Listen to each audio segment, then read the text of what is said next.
We're back, folks, here on the Michigan Insider on Sports Talk 1050 WTKA, online at WTK.com. We're live here inside the Suburban Chevrolet Make the Choice studios. 7:30 on every Wednesday, we catch up with Michigan baseball coach Eric Bakich. All of our guests from State Street are brought to you by Dexter Builders. Dexter Builders specializes in providing complete home improvement services from initial design through construction to final walkthroughs and inspections. They can handle the whole job or any part of the job. They are Dexter Builders. And joining us as he does every Wednesday, Coach Bakich. Coach B, how you doing this morning? I'm good, Sam. How about yourself? I'm doing great. Actually getting ready and getting geared up to come over to your neck of the woods to participate in some softball tomorrow. So looking forward to that. But before I I'll get some tips from you, Coach. Before we get some tips for that, let's talk about your team and the week that was in Michigan baseball. And starts off with the going back the series against Nebraska. Obviously, one of the top teams in the Big Ten. You go and take them on over at your home field last week and go 1-2 in those games. So kind of let's start off first with the first game of the set, the 6-4 loss to the Cornhuskers. Yeah, we came out pretty good on that Friday night, and we had their starter on the ropes. We had bases loaded and nobody out. And it would have been, like in boxing, it would have been a knockout punch right there. We struck out a couple of times and didn't score right there. And then kind of, like a lot of Friday night starters do, they settle in. And the guy who had thrown 2 back-to-back complete games previously, and so he found his groove. He didn't go a complete game, but that was an opportunity right there to take the game, and unfortunately we didn't get it done. And Evan Hill pitched okay, and just one of those games where we didn't get the clutch hit when we needed it, and the outcome wasn't in our favor. Yeah, it was kind of a tale of two cities, an opportunity for a big inning for you guys that didn't quite take place, and then they had that big fourth inning, I should say, where they were able to plate 6 runs, and that kind of is the story. It sounds like. Well, they got the big hit when they needed it. They got a bases loaded, 2-out base clearing double, and that's that they got it from a veteran player, a good player, a senior, and he just stepped up and he roped one in the gap, and unfortunately that was that led to the big inning right there, and we just weren't able to overcome that, but. We battled. It just, we just didn't get that big hit when we needed it. Right. So you come back the next day. You got Trent on the mound, and a little rough spot, but it was able to battle through. And but at the end of the day, you talk about clutch hit, getting some of those, being able to plate some runs. That was one of those games where you just weren't able to muster much offense. Well, in college baseball, the changeup is the equalizer pitch. Everybody can hit a good fastball. Everybody can hit a breaking ball because you can see it move. But if a guy's got a plus changeup and it looks like a fastball coming out of his hand, for whatever reason in college baseball, that pitch just gives every hitter trouble.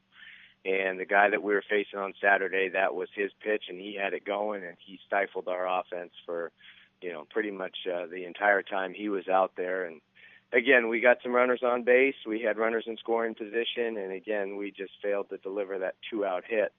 And 2-out RBIs are worth their weight in gold. That's why they're game winners, and we didn't get it.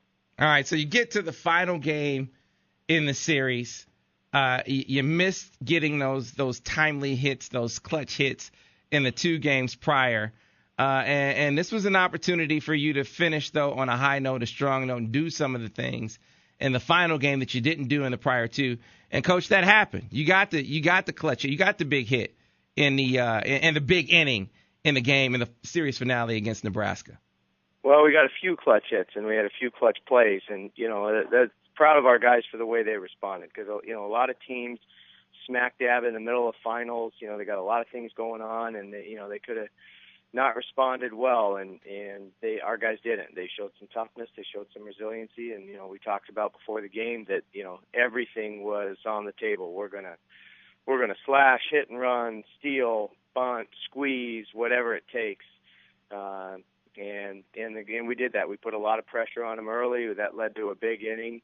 But that big inning really, was highlighted with a couple of 2-out RBIs, one by Carmen Benedetti and another one a 2-out triple by Jackson Lamb.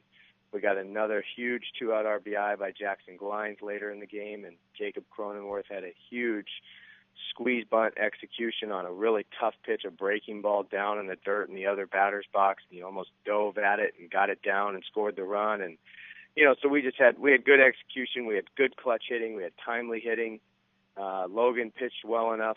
Logan McAnallen pitched well enough, to settle in and allow us to extend a lead a little bit, and then Jacob Cronenworth came in and good morning, good afternoon, good night, was absolutely dominant in his 2 innings, 6 up, 6 down. Yeah, and that's that's the way that you, from a coaching perspective, heck, from a fan perspective, you like to see it with no heart palpitations in those final innings, just to lock it down. And he did that for his 9th save of the season. So he came up big for you. You mentioned Jackson Glines, and Coach looks like he's moved up to 3rd place in the batting race in the Big Ten with his 5 for 11 in that series against Nebraska last week.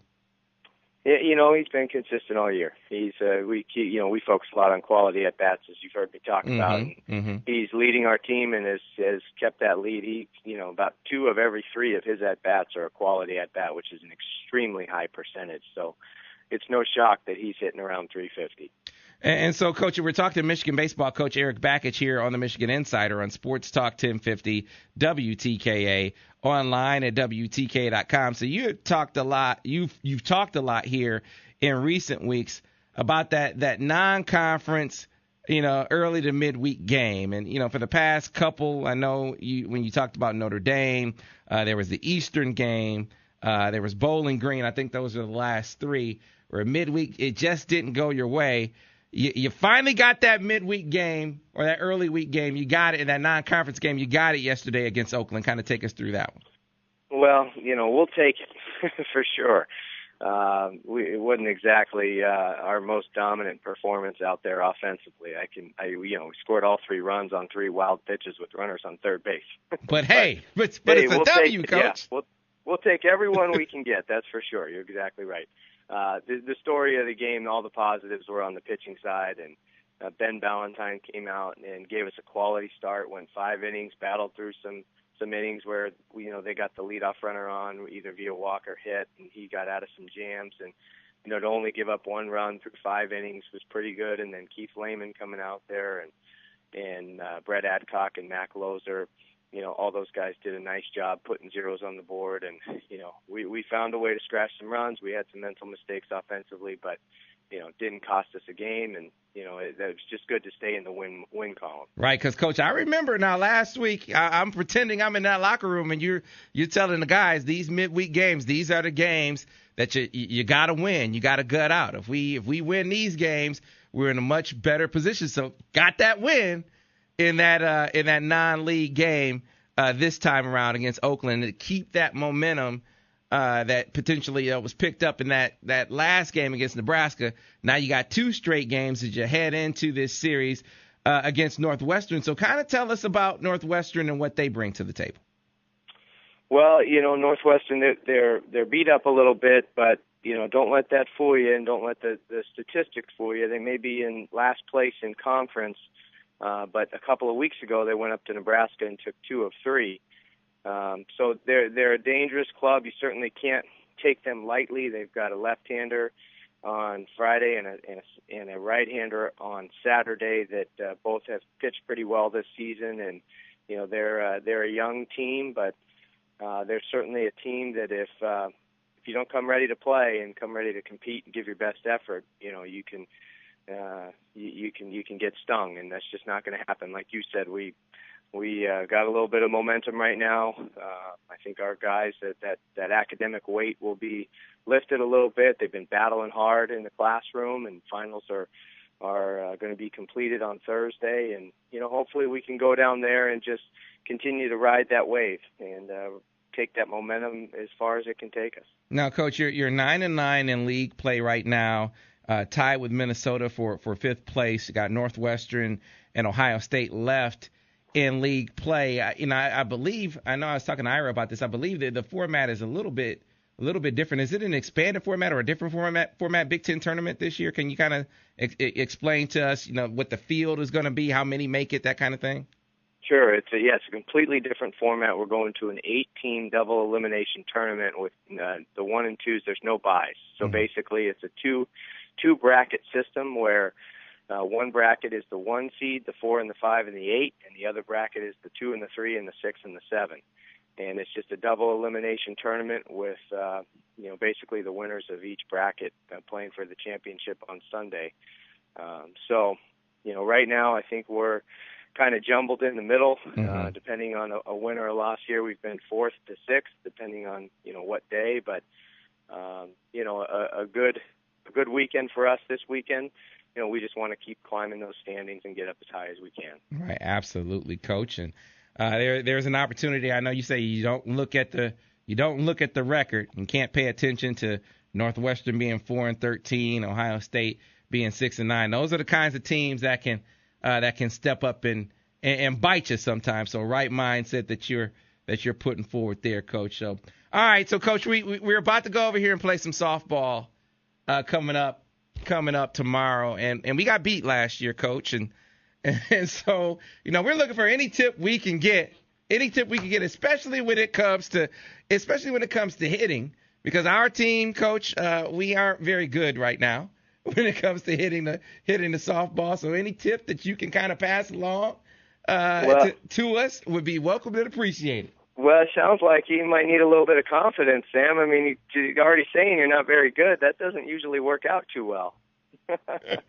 So I would walk up there. You haven't seen us play yet, Coach. I would walk up there like you're the best softball player in the country and just grip it and rip it and swing as hard as you can, swing for the fences in case you hit it, Sam. That's what I would do. All right. Well, there we go, Coach. See, now that was just me being modest. To kind of seize upon this confident theme that you were talking about. Oh, I think we're going to win. I absolutely think we're going to win. My team is going to be prepared by tomorrow. We're just looking for a few last-minute tweaks. We'll be ready to go. All right, well, good. Well, you get those guys believing. We'll try to do the same thing over here. All right, Coach. Thanks a lot. We'll talk to you next week. All right, thank you. All right, that was Michigan baseball coach Eric Bakich, and Sam, who Coach, actually he lent us some gloves last year. He did. He helped us out last year. Did you get a glove? Yes, I did. Yep. Yeah, absolutely. Man, I'm prepared for this. You better be. I'm prepared for this. I know. We can tell you're prepared for the smack talk. We can tell you're prepared for the fundraising. And then the last part is the being prepared for on the field. But you know who got me prepared for being on the field? Who's that? Our great sponsor of all of our Michigan baseball and softball coverage, including Coach Bakich and Coach Hutchins when they join us on the show. Advantage Sports. Want to take your game to new heights?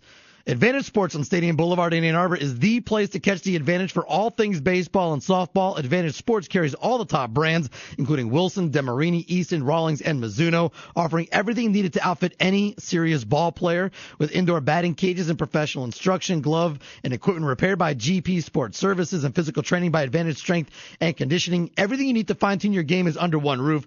And not just baseball, softball, they have hockey, they have lacrosse, you name the sport, they have you covered. So choose to catch the advantage at Advantage Sports on Stadium Boulevard in Ann Arbor. Visit catchtheadvantage.com or call 734-369-4944. All right, folks, it is 7:43 on a Wednesday morning. Coming up on the other side, we have the recruiting roundup. So if you have those recruiting questions, now is the time to get them fired up. Get them ready. You can tweet them at me at SamWeb77. You can tweet them at us at Michigan Insider. You can email us at studio@WTK.com, or you can call with your recruiting questions, 734-998-1050. Again, 734-998-1050. We got to get to a break. Back on the other side here on the Michigan Insider on Sports Talk 1050 WTKA, the official voice of University of Michigan Sports.